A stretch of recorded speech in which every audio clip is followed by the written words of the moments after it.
Welcome to this powerful Stoic journey, where we explore the timeless wisdom of Stoic philosophy.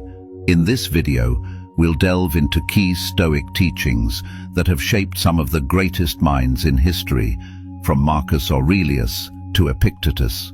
Whether you're looking to master your emotions, unlock your true potential, or simply find tranquility in a chaotic world, Stoicism has a practical and transformative approach. We begin by learning how to never get angry or bothered by anyone, a lesson rooted in Stoic control over our emotions and responses. Then, we'll immerse ourselves in the meditations of Marcus Aurelius, gaining insights on how to achieve strength and tranquility amidst life's struggles. Next, we explore Stoic rules to conquer the day, unlocking the secrets to productivity, focus, and mastery over our daily habits. And finally, we'll uncover what Stoics don't do and why these practices are essential for leading a virtuous, balanced life. Through these lessons, you'll learn how to integrate Stoic principles into your own life, enabling you to build resilience, mental clarity, and lasting peace. So, sit back, relax, and let's unlock the transformative power of Stoicism together.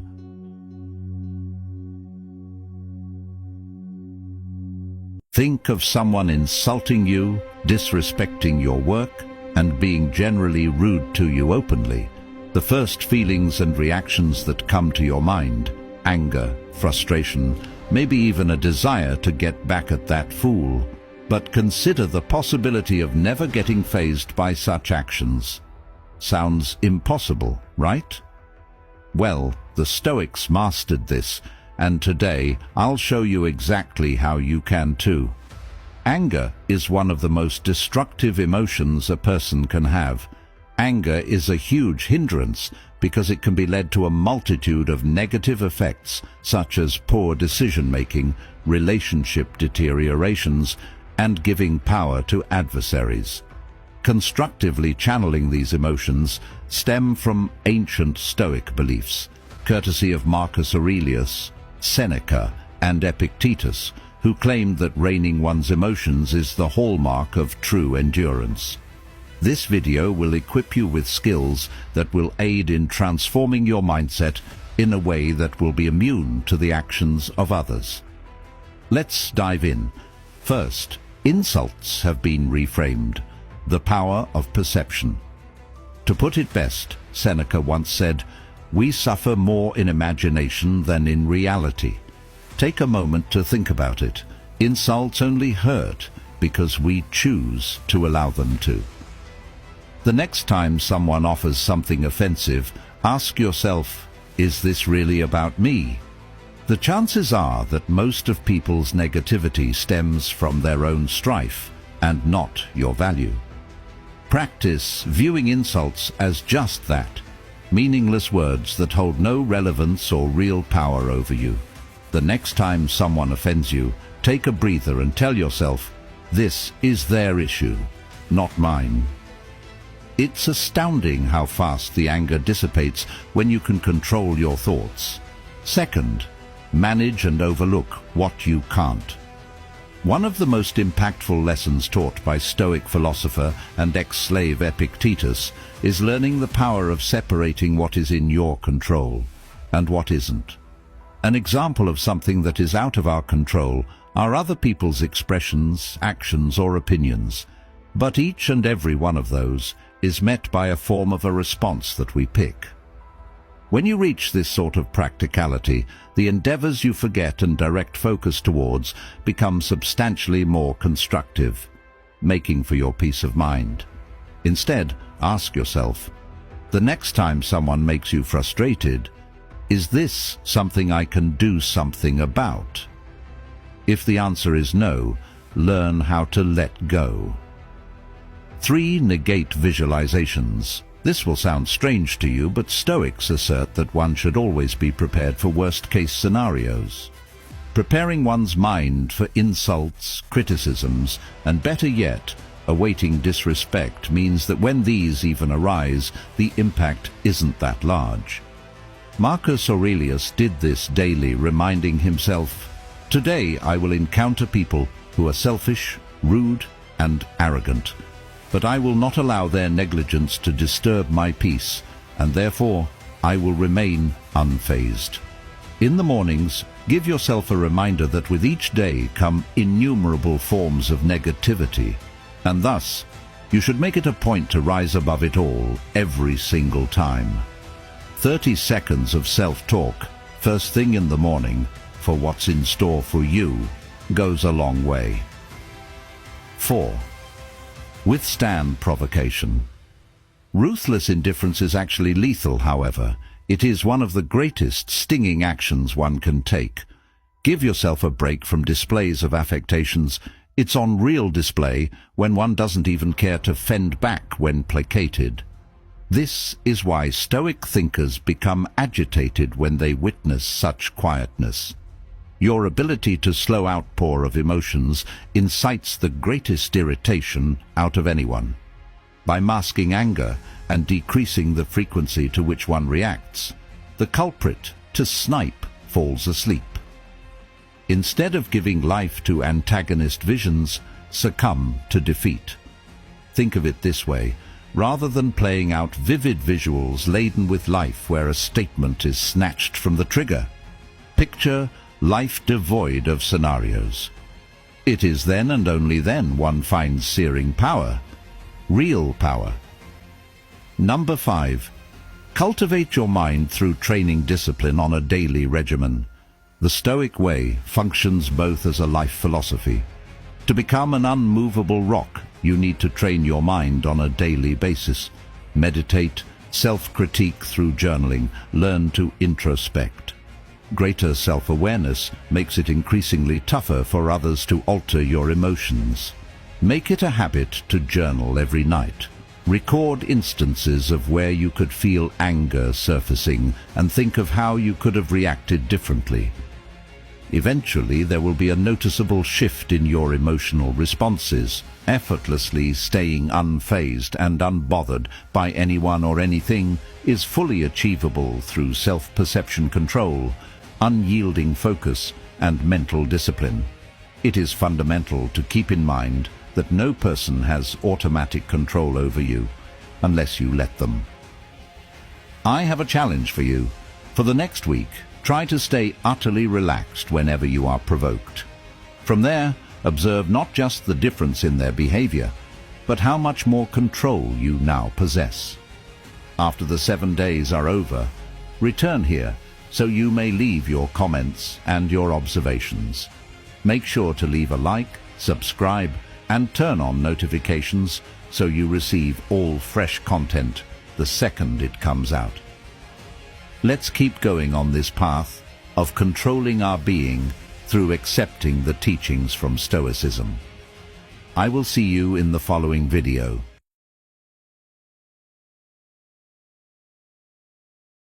Marcus Aurelius focuses each moment on the single thing right in front of him. You are not required to transform this. It does not need to infuriate you. We will either live in the present or lose it. Let's stop for a second and ask ourselves, why am I so afraid of death? The actions you take are dictated by the quality of your thoughts. Imagine the things in life you still need to do. How would a dying person approach them? The point in my life when I escaped anxiety was when I realized that I was the very center of my own worries. The place I occupied, not the outside, was the source of my problems. You are the creator of your own life. You put it together step by step. Complacency is not a trait to admire. What prevents action improves action. What gets in the way turns to be the root. We rise above our enemies by refusing to act like them. Apathetic behavior is also a form of behavior that inflicts injustice. Remembering without pride is a virtue. Giving up without attaching is wisdom. If it must be endured, then endure it. Have you done anything heroic? If yes, you partake in the rewards. While we all hold a prominent importance in ourselves over others, it's safe to say that we tend to value the perspective of others more than our individual viewpoint. Has this come to pass? Sadly, it's fortunate I've been traumatized in no way at all. When it's not correct, do not do it. When it's not the truth, do not utter it. You have the choice not to hold a single opinion on anything. Consider at all times, does this have any significance? If something can be done by a human being, then you can do it as well. Take your thoughts of oneself as deceased. You've experienced your existence, now reclaim what remains and live it wisely. I'm not flattered by somebody, that's their issue. Inactivity and motion both give birth to everything. Your control lies within your mind, not the incidents around you.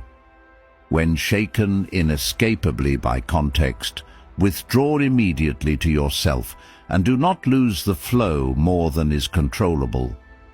You may abandon living at this very minute, so let that dictate what you say, do, or think.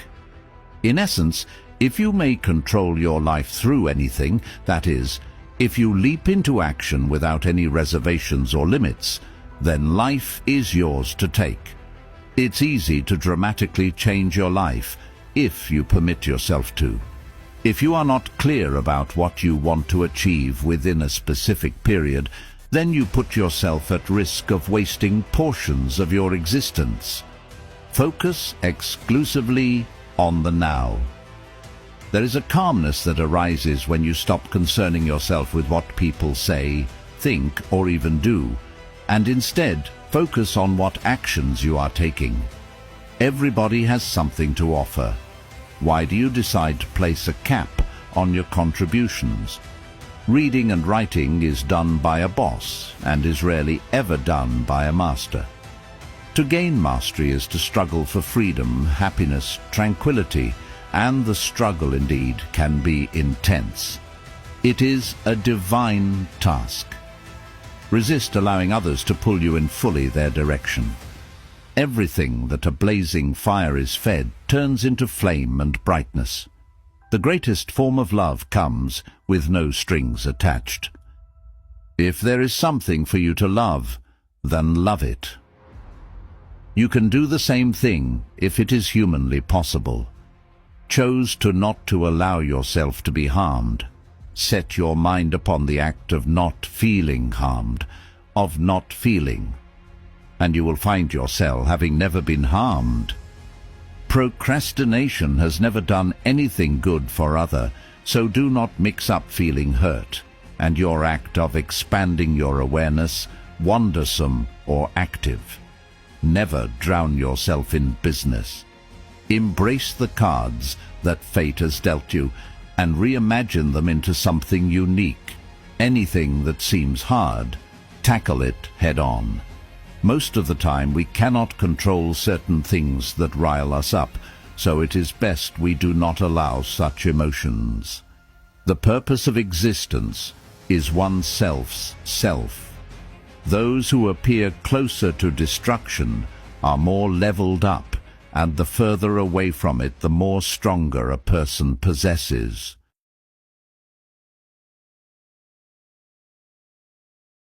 On the contrary, operating on the premise of responding to every matter as it arises is not only lack of productivity, but also a source of unhappiness. As a summation of the Stoic philosophy, Epictetus comes down to persisting and resisting, which means there exists a set of things that you ought to initiate doing, a set that you need to continue doing, and then there is a group of activities that you need to curtly cease undertaking. Almost 15 years I have written and discussed Stoic philosophy while traveling to prominent places like the NBA, the NFL, the Special Forces, and other places where former sitting senators reside. I created multiple videos on what a Stoic ought to do. This episode focuses on what Stoics don't do, so let's get started. In this episode, I will enumerate the tasks that don't constitute the life of a Stoic. Firstly, the most important as I see it, don't fear change. Like any rational human, Stoics do not ignore their fears, varying from fear of death, or heights, or snakes. But a Stoic's greatest fear of many is to be afraid of change. Mark Serita claims that all things are born from change, and unlike many, Serita claims that everything changes. Everything excellent that ever happened in your life was the consequence of a transformation.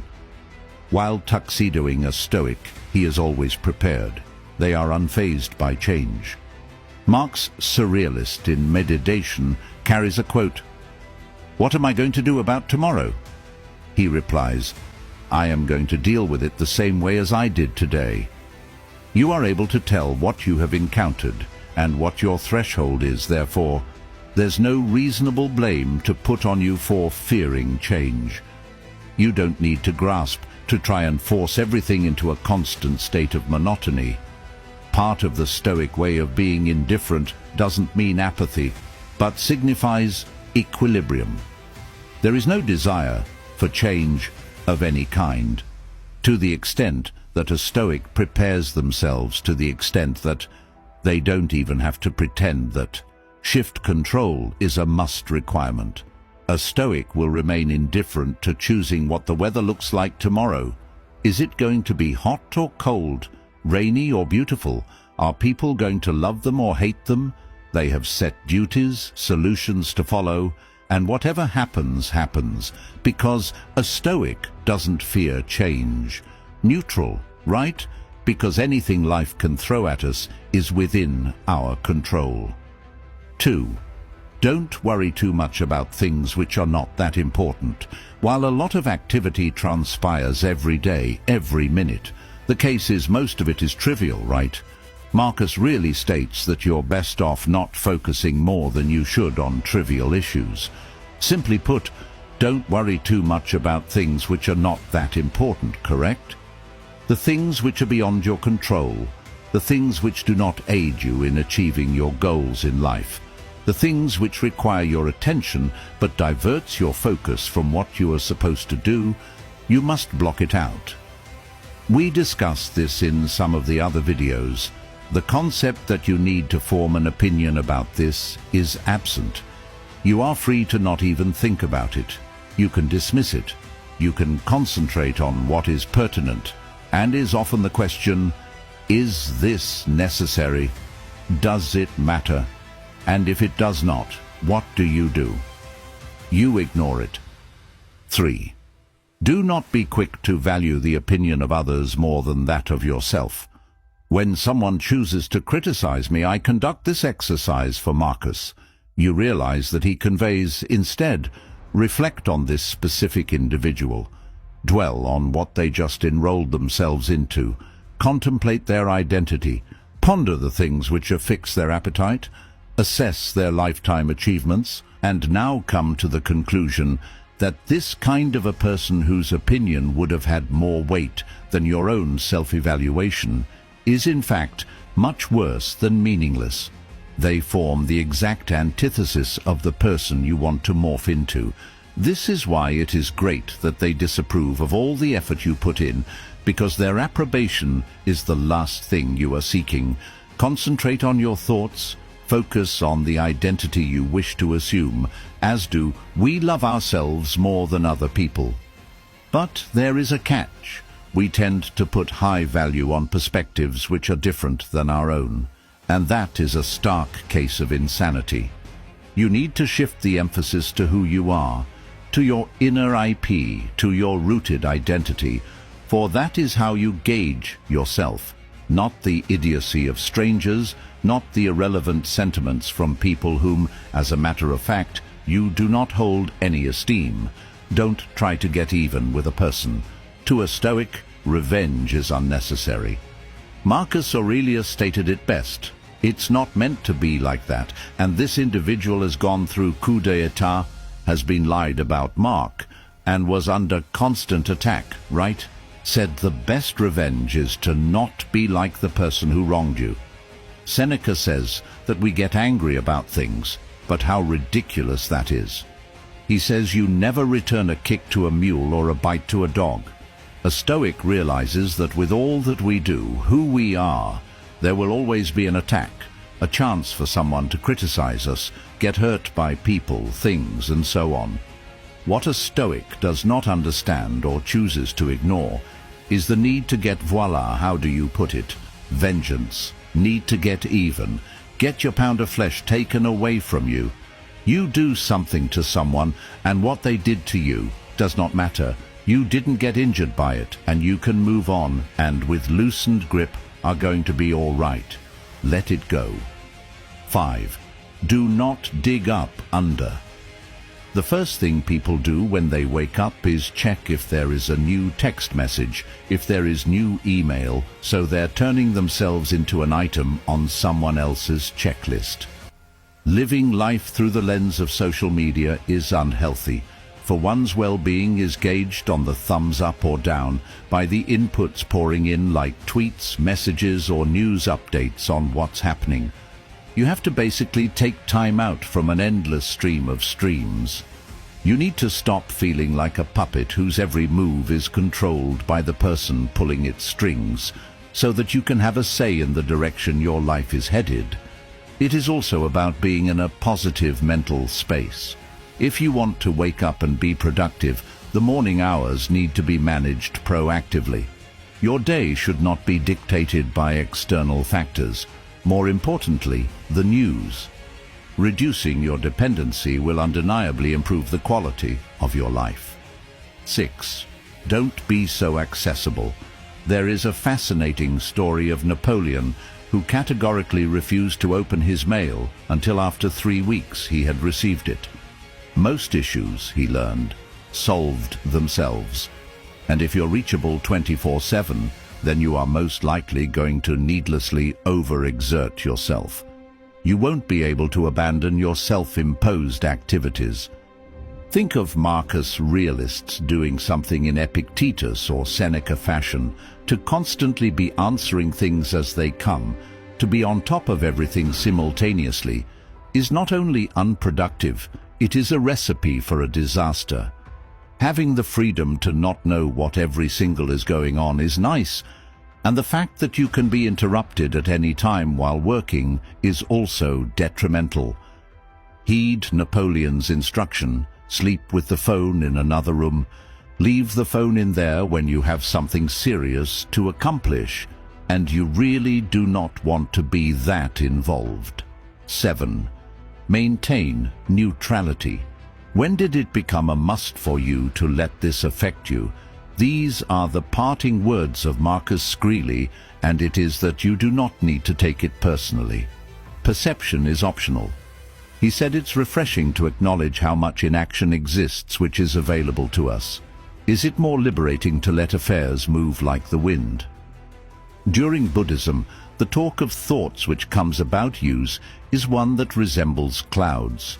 You do not have any obligation to cement. You are free to leave and rest assured. There's no need for you to reply if you do not want to. I wish to reiterate that for your sake. This does not have to bother you. So take a deep breath and let it go. 8. Avoid seeking validation from others.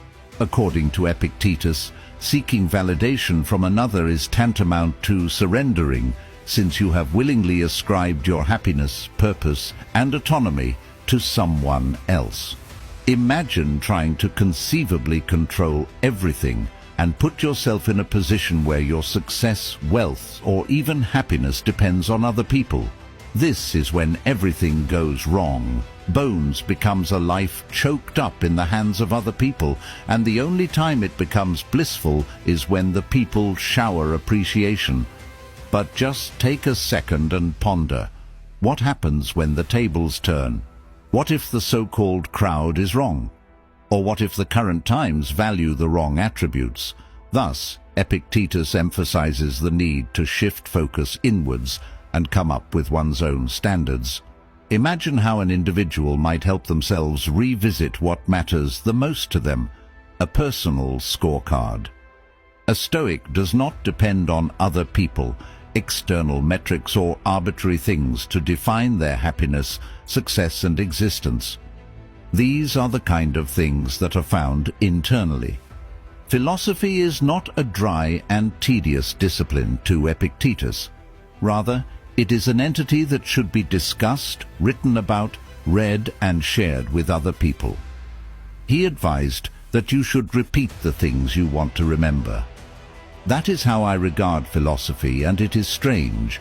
I have spent the past 5 years writing an email about Stoic philosophy every single day. Meeting these fellow mask holders of Stoic philosophy has always been remarkable. But what has been more astonishing is that while my fellow podcasters and I discussed, wrote and read about Stoic philosophy with and for the podcast, I was able to assimilate these concepts in a manner that was practically impossible under any other conditions. That's the core principle. Engaging with philosophy should be a part of your day-to-day life, not locked within moth-eaten books which are only opened once. It is a never-ending cycle.